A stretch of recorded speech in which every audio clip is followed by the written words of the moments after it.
Janine nga pala. Janine. I am Janine.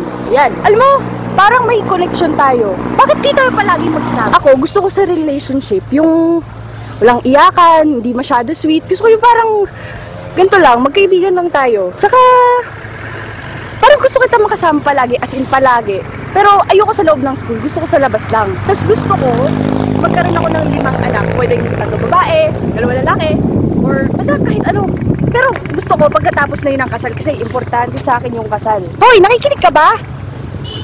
Ano ba? Hindi ka ba marunong mag-react? Alam mo, salita ko ng salita dito. Si Janine yung tipo ng tao na masasabi mo talagang kakaiba. Saan ka ba naman makakakita na ang babae ang unang magpapakilala? Mang si Jose, sumama agad ni Janine si Jose sa isang lugar na malayo sa sibilisasyon. Alam mo, nagkakata ko dito ako dumidiretso. Pero, mas masaya ngayon kasi may kasama na ako. Ano mo? Oo, alam ko na yan. Ano ka ba? Pakinggan mo nga eh! Ah!